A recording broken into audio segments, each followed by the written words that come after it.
Hi everyone. Today's video we're going to go and visit one of my viewers again, and we're going to be looking at how difficult it is driving with a disability.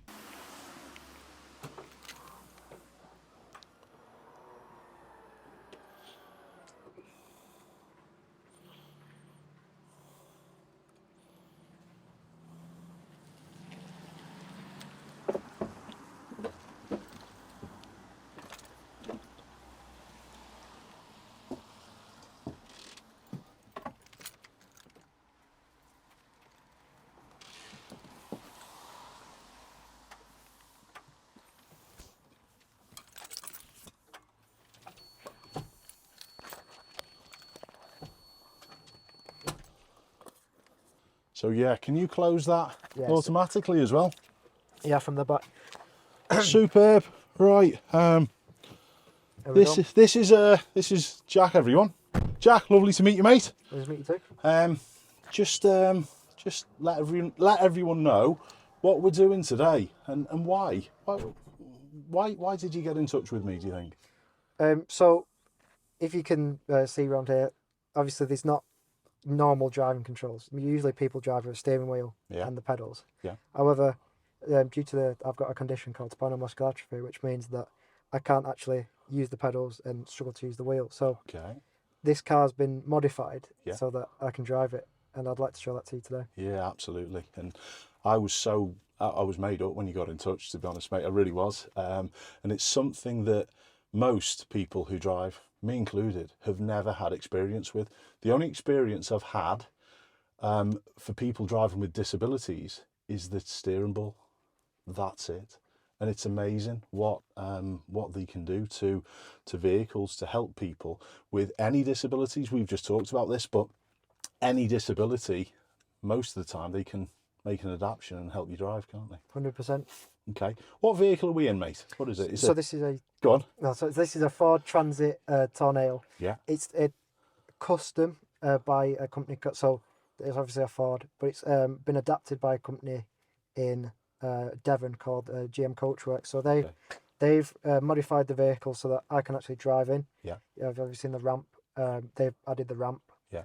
And another company based in Coventry, JDHC, they've done all the hand controls and the drive controls for this vehicle. Are you on commission for every system you sell by mentioning all the names, mate? You're well into this YouTube stuff, aren't you? Like it. No, it's amazing. And we were just discussing just in the house there that it takes a long while to get these vehicles adapted as well, doesn't it? Yeah. So there's actually there's been a bit of a backlog recently with vans. If you're probably a trader, you might have heard there's issues with like certain Ford vans and stuff. Yeah. But GM have I think they've managed to get a load, and they've been adapting. There's been quite a long backlog. Yeah. I know my brother, who's in a powered wheelchair as well. He's still waiting for an adapted car. Okay. Probably about a year. We're probably a year. Which it can't be helped. Obviously, these shortages and things like that going on. Well, you're quite patient, mate. That's brilliant. Right, I think what we'll do, we're gonna probably get driving. Did I lock my car? Yeah, my car's locked. I just want to add everyone as well. Today's front footage is from a VFO A119 Mini. We're obviously using this to video what we're doing and where we're going, but I thought I'd just have a little look to see what this unit's like, and we've brought this along, and Jack can keep it in his vehicle as well, which is a good thing. Oh, what was that beep, mate? So this is part of the drive system. That's the beep bleep system, which is I can demonstrate while I drive. Okay, sound. We'll have a little look at that. I'm going to whack my seatbelt on then, and then are we okay getting going? Sure. What's this mirror for just to the side of me, mate? I actually don't know. Not sure. I believe it's to help me get out, but I don't really use it. Don't you? No, not really, no. Okay, all right. Not a problem. Are you all okay? Yep. Getting on and going, mate? Yeah. Okay, sound. Ignition. So ignition is down there. So I've got to wait for this screen to just say start engine, because if you do it wrong, sometimes it shouts at you. So yeah, we were just discussing just briefly. There's a big electrical load, isn't there, for all these extra systems, because the controls are obviously motorising the steering wheel controls and everything like that. Is there a motor in here controlling it? Yeah, so there's I can demonstrate this in a minute. There's a big motor here. Yeah. You can see the motor there. Yeah. That will pivot the steering wheel, the steering like kind of, Yeah. I don't know how it works, but Yeah. and then underneath there's a pedal. That's got like an electronic roller on top of it that pushes the pedal down. Okay. So I can demonstrate the steering because it asks, every time I start the vehicle up, it asks me to do It that. asks you to do that. Yeah. Do you generally do it, or do you just go nah, sod it? Yeah, you have to, otherwise it's like, it's a bit, well, Right, okay. I it's habit by now anyway. That's all right. So what we can do, just turn the wheel wow. like that, and then turn the wheel that way, Wow. back to the centre. Amazing. So how do you know when it's in centre? Well, so the joystick will just reset. So self-centres, just like a normal wheel. That's interesting, that as well. That's brilliant. And then the brake, you just have to push that down to the end. Okay. I've got a little thing on. It stops it from getting cold in the winter. It's, yeah. Because obviously they absorb heat. Yeah. I saw recently as well, I can't remember what car it was on, but the gear lever, because it was, I tell you what, I do know what car it was on. It was the new Lotus Emira, and because it's got a metal gear selector, gets or really hot in the summer as well, so I know where you're coming from with that. I think what we'll do, mate, we'll just absolutely wing this. One of my videos is normal, there's no planning. We just get in the car and we just have a go, and we'll just document a few things as we're going. Go on, mate. So now we're ready to go. So ready to go, so yeah. So obviously, in a normal car, you'd put your foot on the brake and change the gear, but in this, I just have to push my hand forward, and we'll start, and I'll just put it in drive. Okay, superb. So now I'm in drive. I've got to wait for the light to come on. Yeah. Because the way this works is it actually moves. I think it moves the gear. Gear selector. Yeah. I'm with you. Okay. So you've got to wait for it to. Otherwise, you'll be in between gears. Okay. So then you can just start moving like that. Not a problem. And I can put it in reverse. I'm absolutely intrigued, mate. See, I might have gone a bit far away. And like I said to you earlier, there's no pressure on you today. You're not being judged on this, mate. I'm just absolutely intrigued. So you see, got the wheel like that. Fab. And we can pull to here. Now, I'll go left. Yeah, you go wherever you want, mate. But so obviously now we're at a junction. We can indicate. So I just hold this the right red button. Yeah. For 2 bleeps, so it'll make beeps. So beep beep. That's a left. A left indicator. Okay. Let's check it's clear. Yeah, sound. Keep pulling in.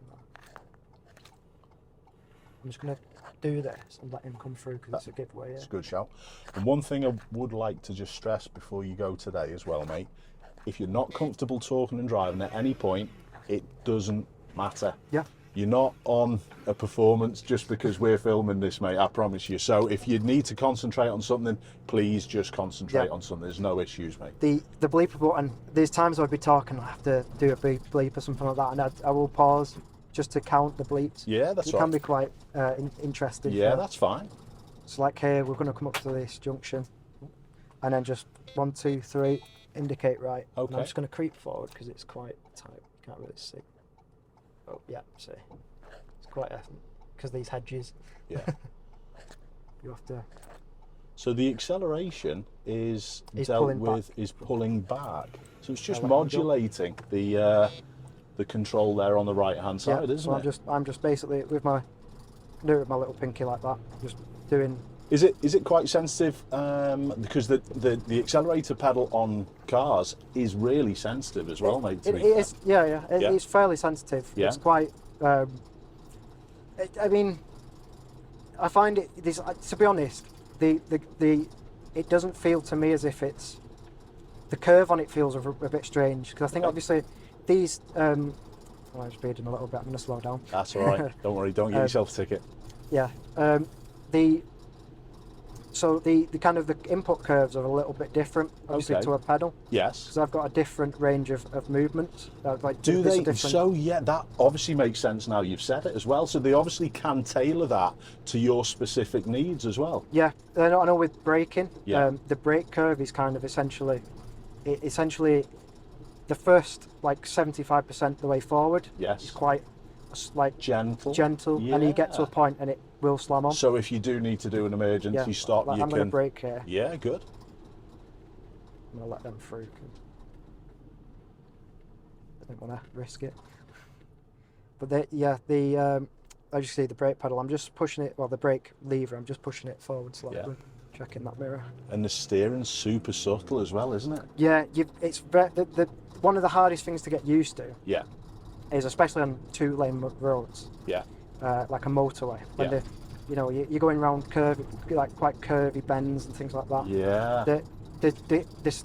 Like here, yeah. the amount of steer I'm putting on is minuscule. Yeah, and that obviously gets more sensitive with the higher speeds as well, because steering it becomes more sensitive. Yeah. Does that account for the higher speed, or have you just got to be extra subtle with it? I've just got to be extra careful. I remember there is a lot of kind of nuances with going just like this bend here, for example.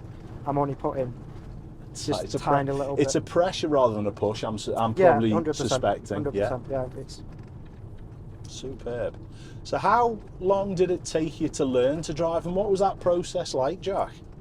So I got this car in October of last year. Yeah. So probably I've had this for about a year now. Yeah. And the kind of the process was just any ordinary. I had a driving instructor. Yeah. From the British School of Motoring. Yeah. So he was just a standard driving instructor, but yes. he'd done a lot of people. He'd done a lot with people who had disabilities. Yeah, okay. Different adaptations. Yes. So he kind of knew a lot about what, he'd seen a lot of different things and a lot of different ways people drive. Yes. So he had a lot of experience, and he could give a lot of tips and different things like that. Good. Did you have any experience of operating a vehicle? The question that I'm really asking, just please let people know, is this disability that you've had? Yeah. Has it been from birth, or is it something that's come on over time? Yeah. So my condition has been with me since birth. Okay. I was diagnosed at the age of 2. Because of the nature of my condition, it didn't show until then. Okay. So I've always kind of had it, and it's been progressive. So I used to be able to walk. Okay. And now I can't. I use a powered wheelchair. Yeah. What age were you wheelchair bound, mate? Probably about 4. Okay. Again, I'm just indicating then. Sometimes it cancels, but okay. It's very hit and miss. How sometimes. does it self-cancel? Is it self-cancelling with the steering straightening as well? I believe so. I think it's self-cancelling like that. I know that there's times, especially on roundabouts, it can be a nightmare. Yes. Because it'll just self-cancel, left, right, Chelsea. Yeah. But with the, you just got to kind of pray it does it, and if not, just kind of correct. One thing that I'd just like to just give you a little bit of backup with that as well. I did a very controversial video, I don't know whether you saw it, where I didn't signal all the way home and drove all the way home without signalling. I think, yeah. And it was super controversial. But the point that I was making is poorly timed signal is actually a lot worse than not signalling. Okay, you can talk to people with your position of your car and the speed of your car to show people where you're going. So honestly, mate, roundabouts, do what you can, and then just show people with how you're driving and where you're positioning. Yeah, so like here now, and then it'll self-center there, and it's cancelled. So I've not had to take it off. That's okay. So it's only the application of the signals that you have input with, which is good. So going back to your disability, it is. Did you say it's a progressive disability? But there's medication that you can take nowadays that sort of like halts it. Did you say? Yeah, definitely. There's different types of treatments that have come up within the last couple of years to, if anyone's familiar with, it's been on the news a couple of times, Spinraza treatments and Risdiplam treatments. Yeah. They've been quite massive in the last couple of years, and the investment with the NHS and things like that has been incredible. Yeah. It's so it means that from my perspective, it shouldn't get any worse. Good. And in fact, in some instances, it is getting better. Okay, so you're finding different parts of your mobility are actually improving a little bit. Yeah, that's good. I'll go to That's good. We're going to drive try and go on a what's it called? A test route. That's all right. If I can remember. So did you take your test in this area as well? I did. Yeah. The test centre's up. It's just here, is it? It's just it's further up this road. Pass first time. Or second. Second, that's all right, mate. That's all right. A pass is a pass, as I always say. First, the reason I didn't pass first time was I got 2 majors, I think it was. Yeah. The first time was Taking your hands off the wheel. well, like that. Funny. No, but yeah, the first time I passed, the first time I failed, sorry. Yeah. Was because we did an emergency stop, and Okay. obviously some people may be thinking, oh, you know, with a condition, would you have to do that in a vehicle? And I know You do, yeah. as a you know, we were talking with my driving instructor. There's certain manoeuvres and things that you wouldn't have to do. For example, you know, well, something that you don't think about, would I have to do a parallel park? Because I've just seen we've got over here. No, you wouldn't, because exactly, you've got the tail ramp. And I've had to do it on my test. I get you. Which is It's a little bit silly. I get you, mate. So I think this is a bizarre roundabout, by the way. I'm just trying to. No, that's all right. You did a, really well, mate. It's a strange one. Yeah. But yeah, so the kind of.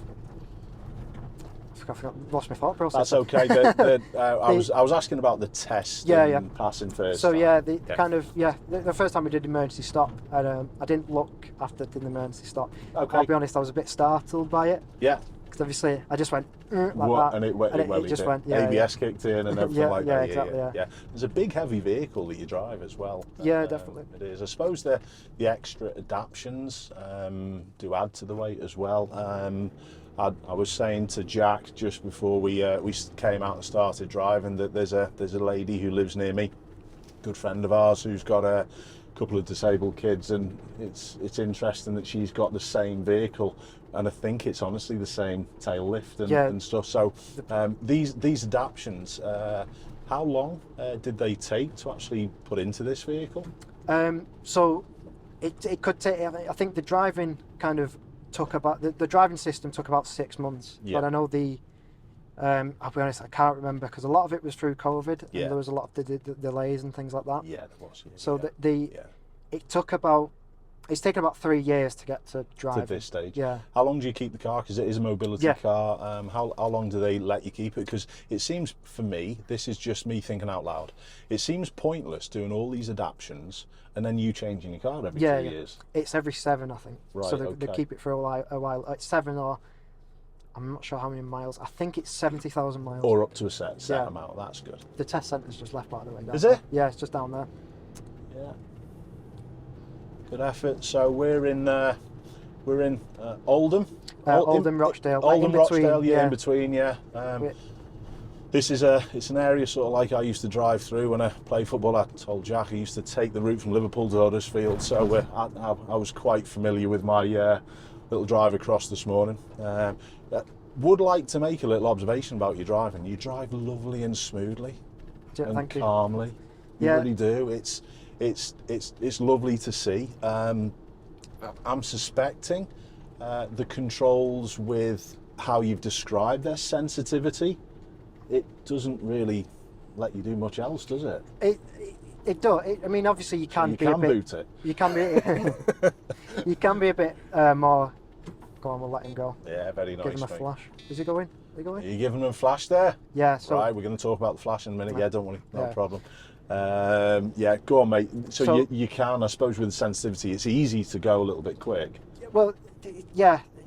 The braking is the worst, the kind of the worst one. Yeah. One of the other things I'd like to mention as well is, obviously I'm in my wheelchair, and you are not as stable in the wheelchair compared to a normal driving seat. Okay. So you can move around a little bit. Yeah. And the worst thing you can have is bumps in the road. Okay. Because it can make you knock your hands. Yeah, that's right. I know in Scotland, and you've got to just adapt to that with driving styles. I know in Scotland, I've been to Scotland quite recently. Yeah.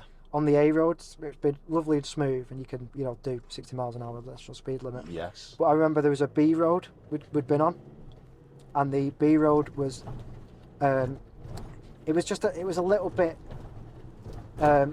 bumpy, and obviously I didn't want to kind of risk it. Correct. So absolutely right. I slowed down a little bit. That goes back to what I think we were just discussing before about the sensitivity between speed and steering inputs. Yeah. And don't forget, everyone, as well, that when we're steering a steering wheel, the same input that Jack's having to do, that tiny little bit, we've got the whole steering wheel, and we've got a you've got a larger bigger diameter surface, to be able to input that smaller amount. So it must be really difficult to probably get used to, but you're obviously you're a natural at it, mate. Oh, cheers. You've done really well.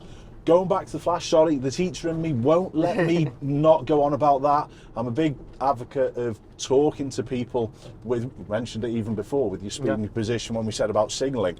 With that flash, sometimes if you'd have flashed that out, they sort of like take that as, I'm going. They shouldn't do. Yeah. They should look for themselves. So with that situation, if you want to let someone out, just try and slow a little bit and just give them a bit of... let them understand what you're intending to do just with your speeding position. Because flashing, although you could argue, I'm just saying I'm here. People will react off it, then you don't want to be sort of like akin to a collision. So just keep that one in mind, mate. Sorry, to be honest, that's the teacher. I've had a situation before where I've flashed someone.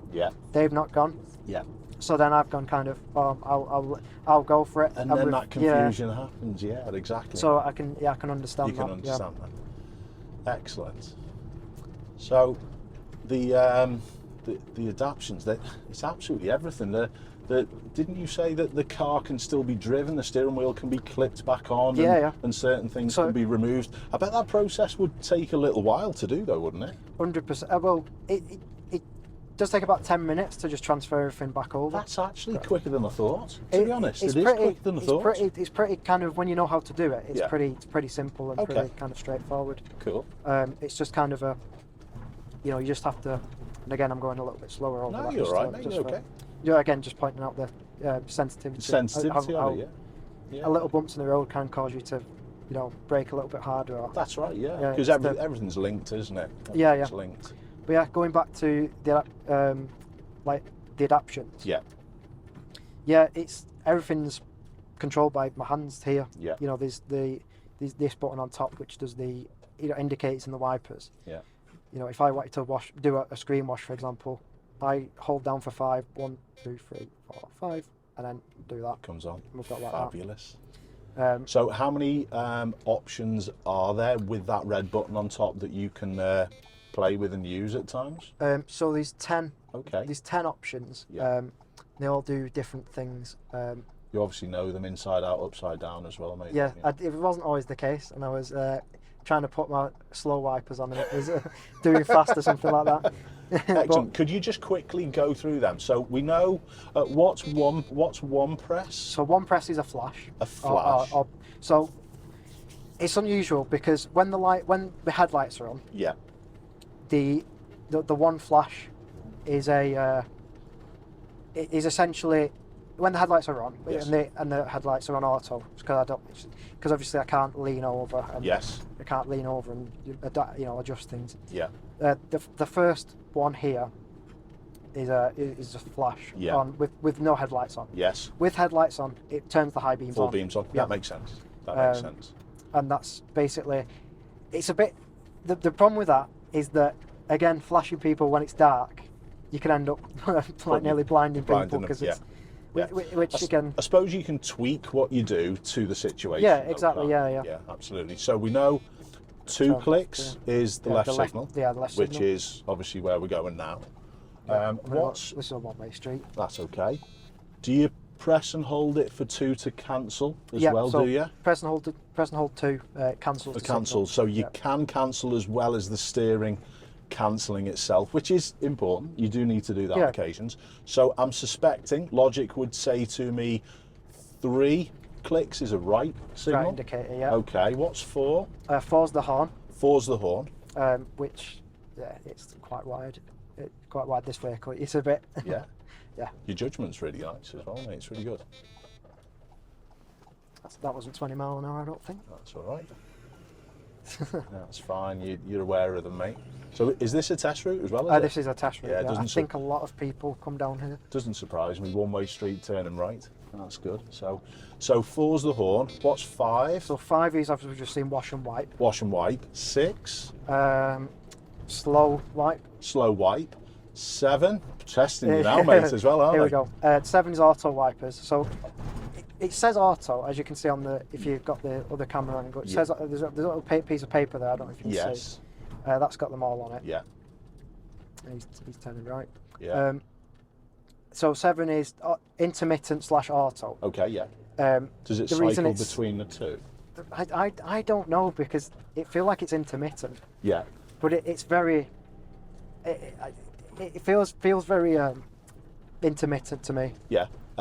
Auto generally, I think they generally just change to suit. So yeah, it is intermittent, but with an auto capability. So I'm just reading them off that as well. Front wipers off is 8. 8.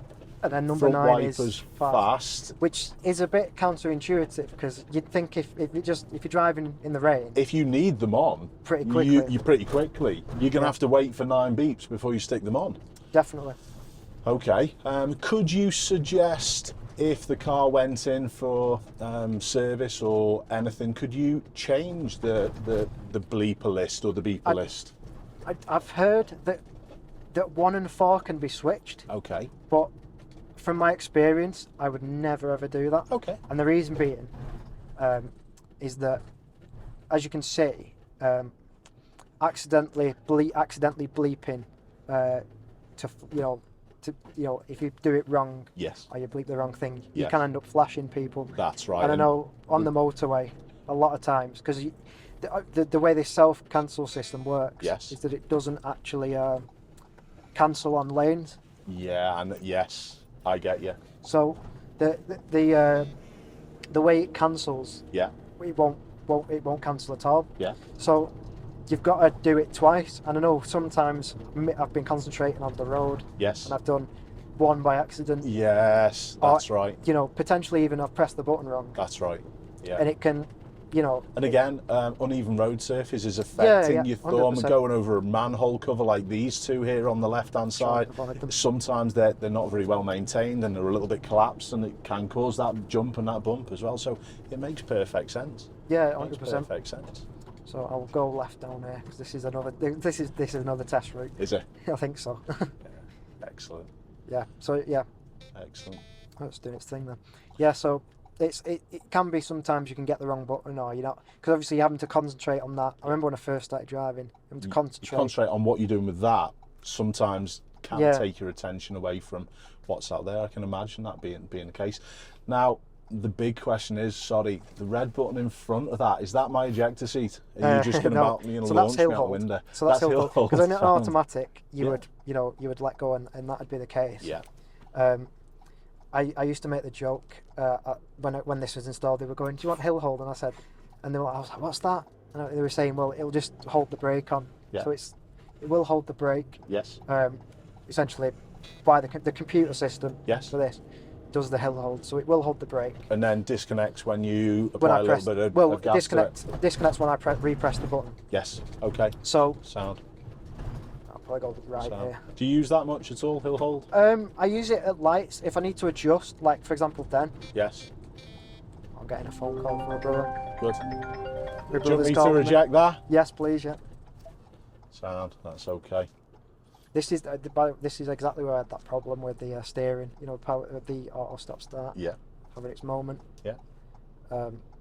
Is there any issues with the vehicle that? And that's. Thank you, sir. Is there any issues with the vehicle that you find really difficult, or are you just used to the sort of like little nuances of the vehicle, and you can cope with anything that goes on? I think pretty much cope with anything. The only thing, as we've just kind of seen then, is and obviously it's not mandatory, and this is something I did say, kind of on the kind of highway code and stuff. Yeah. But it's thanking people while driving, because obviously I've got to take my hand off to do that. Sodom. Yeah. Just smile. Yeah, that's all you need to do with situations like that. Little nod of the head, a little smile. I think people do get a little bit OTT with "they didn't thank me." That's my personal opinion. I do things on the road, and I'm courteous and I do thank, but I wouldn't worry about it too much. Yeah, it is one of them. It's quite a Yeah. Sometimes if I do it when I feel safe. I can do it. Yeah. I know. If you're coasting. Yeah. You can just kind of let go.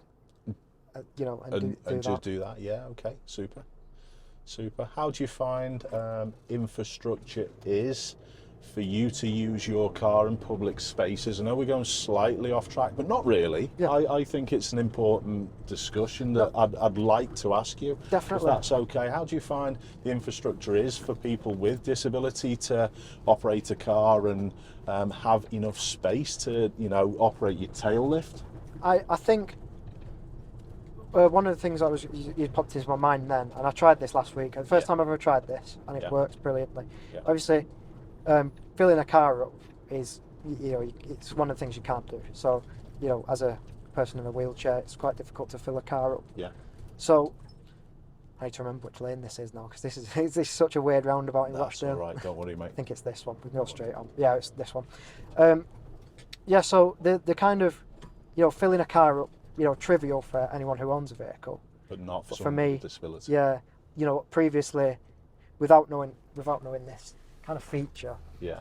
I've always kind of stayed away, and I've always tried to get someone to come with me to fill up. Okay. However, there's an app on your phone called Fuel Serve, I think it's You called. can get one of the people to come out and help you. Yeah, Good. all you do is just before you go to the petrol station, pick which one you're going to go to. Tell them you're on the way. Tell them on the way. Oh, wicked. Get to the petrol station, put which pump you're at. Yeah. It'll send.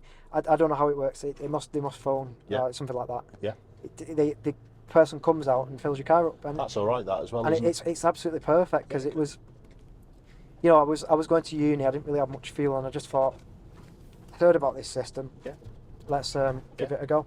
Yeah, so would you say then if you saw an able-bodied person was in a fuel filling station and they saw someone with a disability, I would offer. I would say, do you want a hand filling up? Yeah. I think some people may be a little bit wary of asking people with disability, do they want help? Because it can be seen as sometimes, I think, taking their independence away. But would you say, in your opinion, that's maybe one situation where people could help people out with disabilities? Yeah, I think there's a lot of us sales in the terms of there's a lot of people with disabilities that we're very stubborn sometimes. We won't ask for help, and we'll try and get manage on our own. You're right. I think I'd be exactly the same as well. Yeah, mate. but I know that if someone did offer to help, it was fantastic, and it would create a massive.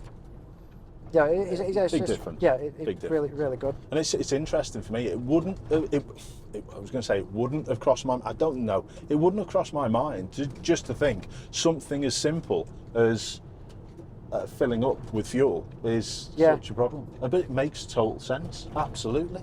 100%. It's just these things that you don't think about twice. You get it's just things that for example, going upstairs. Yeah. Or just doing everyday things you don't think about twice. Yeah. With a disability. Yeah. Some things you've just got to completely. Yeah. Your ramp getting in as well. It really highlights for me the need for people to give the 3 metre space at the back, and that's exactly why, because it's a big old ramp, that as well, isn't it, mate? 100%. Yeah. You can't go up something that steep, can you, mate? Do you know what I mean? Yeah, exactly. You'd be tipping over backwards. But it's a good point you mentioned, actually, because the ramp at the back. Yeah. I know from years of having rear entry vehicles from being a passenger. Yeah. The ramp at the back is amazing because you can get in the car, but it can also be a nightmare. Is it worse when it's wet? It's just the problem with it being a nightmare is some people's ignorance of what the vehicle is. Yeah. And there is a sign on the back that says leave the distance. Yeah. But you do get a lot of people. It doesn't usually happen in car parks, but if you park roadside. Yes, they'll then. Yeah, that's right. Have you ever been left sort of like stranded where you can't get in your vehicle as well? Not yet, no. I'll keep my fingers crossed that people do. So for me, that is a massive important point. People often think it's not going to happen. I'll block that pedestrian crossing just because I'm trying to get through this mini roundabout. Yeah. And people do the same with disabled vehicles. They go, I'm only going to be 5 minutes. Yeah. and then it's not the The, case. the other thing as well to point out on that, and we had a big thing of it a couple of years ago, is we've got a car up here, this Mini. Yeah. If that's probably an example of it. Yeah. When people park on pavements like that, Yeah. and it causes an obstruction to the pavement. Yes. With wheelchairs, you have to dangerously go on the road. Correct. Or cross over, and it just causes a massive, Here. Yeah, I'm absolutely with you on it. And to be honest, my city of Liverpool is plagued by pavement parking. Yeah. Because of its layout as well, there's certain things about the size of certain roads. These either side aren't so bad because they're leaving wheelchair or a pushchair plenty of space. Yeah, and the footpath's quite wide. Footpath's as well. quite Yeah. wide. For me though, a sensible solution would be to take some off the footpath and put little parking areas in. So 100%. people literally have a solid curb and they say, well, you go up to that, there's still enough room for people with a wheelchair to get through. Definitely. Because they don't need this extra space. It's only one lane in either direction. They could put designated parking areas either side. Yeah. Probably couldn't cut this pavement down, but there's still plenty of road width here to not even have the hatched markings in the centre and have parking areas. Definitely. Just on a side, they're on the right here, Tandalil Park. It's where a lot of drivers start off. It's where I started off driving. Okay, cool. You first getting first start there. Just a little like house and estate with. Yeah. And that's when I first discovered that hills are a nightmare. Like some hills are a nightmare to drive on. Yeah. Especially if they're bumpy and you've got to put the brake on. Yeah. And you can jump the brake all over the place. Yeah, that's right. Have So you it had can be a any little issues with? I'm suspecting the brake light. I'm only suspecting. I don't know exactly how it works, but any little movement forward of that is probably going to illuminate the brake light. And I think so. The way the system works is that it's actually, it doesn't, with the accelerator. I think the accelerator controls the throttle. The throttle kind of. Yes. I'm not sure. I'm not a massive car guy, but yeah. But as soon as you push, I'm suspecting the brake lights are going to come on. And so it pushes the pedal down. So I mean, it probably should. Do you find yourself sometimes sort of like jabbing at the control? Yeah. To slow down, or are you able to try and modulate and smooth as much as you possibly can? I think I can smooth quite a bit. Yeah. So like if I come to these lights now, I will put smooth lights on. Smooth. And that's all I was thinking, because brake lights on and off could also be a little confusing for people, couldn't they? Yeah. So and we can. What you're doing with it like that is perfectly safe, because you're modulating that brake and it's nice and smooth throughout. It's amazing how little things that can pull over like that. Yeah, you normally wouldn't think of, then have to be sort of like thought of with the adaptations that you're using. Definitely. It's amazing. Yeah, it's a driving style as well. Like I'd imagine people to drive something like this, you'd have to really kind of work it out, because there's a lot of nuances to differences to how you would drive. Absolutely is. So what are these button fog lights down here? I know you showed me about the ignition before. Hazard lights, that's obviously T.G.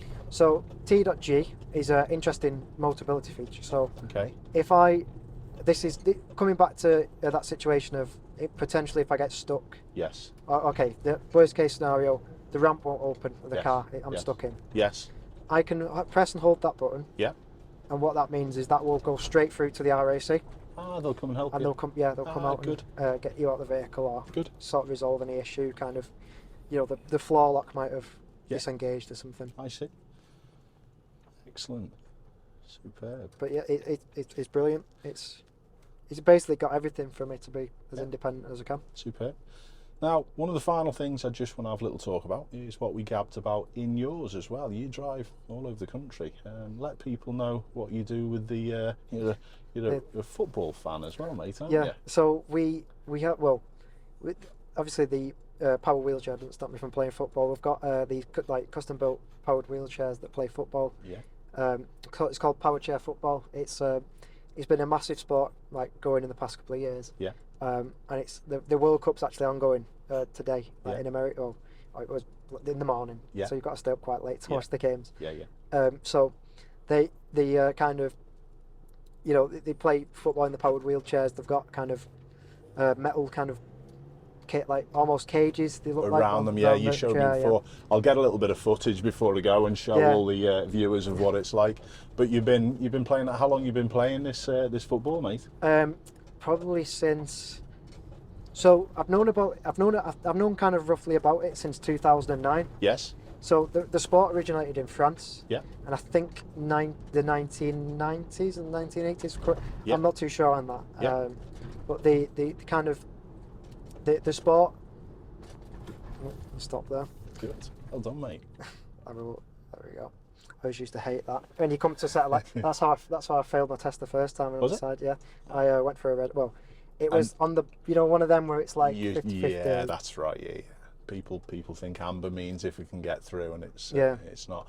I think for more in my case, it was I was still learning the brakes. Yeah. And it was still kind of a little new to you. Yeah. I know. So I didn't want to. You dealt with that one lovely. It was nice and smooth as well, mate. And your driving's been lovely. So you play this the power football. Powerchair football. Is there how many people to a team is there? Get more square here so I can see the road. Yeah, good. Not a problem. I'd do that if I was driving a lorry as well, mate. To be fair. Yeah. Just a little side note, but yeah, sorry, the Powerchair football. So yeah, we play up and down the country. Yeah. We've got a league, the WFA National League. Yeah. So that's the one of the biggest competitions, I'd argue, in the world. Yeah. Do you ever play in Liverpool or in Merseyside? Yeah, we do. Yeah. What I want you to do, mate, the next time you're playing over there, let me know. I'd love to come and see you, mate. To be fair, that'd be superb. Just going back to that little point, because of the size of the vehicle and your mobility to be able to twist around, look over your shoulder. Yeah. You're positioned at more of a right angle to the giveaway. Yeah. I think that's superb. That's something that, again, the normal driving layman probably wouldn't think about. So all I'd like to just say on that point, if people see a disabled vehicle, appreciate that there may be certain things that this driver's got to do that probably doesn't fit in with the norm. Yeah. But they're doing it just because of the disability and their mobility, effectively. Well, it's safer to. It is, yeah. Perhaps roundabouts as well. I know roundabouts. I sometimes, occasionally, go a bit slower, and that's only just to be safer. You know, I don't want to 30 mile an hour around the roundabout. You know, you want to stay safe within a comfortable speed, so that I can make those adjustments and the kind of necessary things I need to do to. And you're absolutely right. I think you've seen with the stuff that I do on the channel. Yeah. Driving is a form of transportation, not competition. I couldn't agree more. And you just need to do whatever you can to get from A to B safely. Yeah. That's what it's all about. I'd like people to support the channel if you could. VFO have been so good to me over the years as well. They've sent me this dash cam A119 Mini. It's their I think it's the cheapest unit. I think it's the second generation of this A119 Mini. It's their cheapest unit. I think it retails for about £120. It's a cracking dash cam. It's 2K footage. It comes with all the phone connectivity that you'd ever need. It may just save you in the times of an incident or an accident to help, you know, prove your innocence. And don't forget, it can prove your guilt. So make sure you do you keep your speed down. But if you use the code Ashley, check out the links in the description. You'll save yourself a further 5%. So thank you very much to VFO. Jack, have you got anything you need to talk about before we wrap it up, mate? I think a kind of closing words for me is just, if you think, you know, if you are someone with a disability, get in touch with Motability. They're more than happy to get you to, you know, get you to where you need to be. They'll do assessments. They'll find out what adaptations, you know, will suit you. Here. And looking at the adaptations that we've got on your vehicle, it does go back to, again, I said this to Jack when we were in his a little bit earlier on. I remember my ADI training. Effectively, the only people who can't drive with a disability are the blind.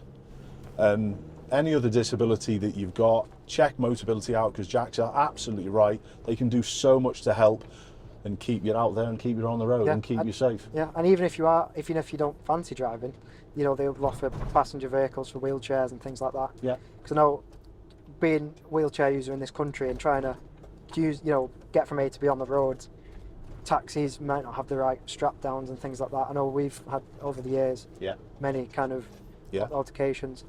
But yeah, the Motability are more than happy to, come out, help out as much as they can, find ways that you can drive, be independent. Absolutely. And my finishing point is I'd like people who are able-bodied drivers just to appreciate some of the difficulties that people driving with disabilities have, although all the adaptations have honestly made Jack's driving, I wouldn't say simple, I don't think I'd fancy it, mate, but you do it really well. See, there we go, just had a misclick of the button. It doesn't matter, mate. You could have got away with that one, mate. I don't think people are counting the beeps, but yeah, just be in the comments. Just be in the comments, you're right. Just think of others. That's one of my mantras that I always go on about. So, Jack, thank you so much, buddy. Thank you so much. And we'll see everyone soon. Take care.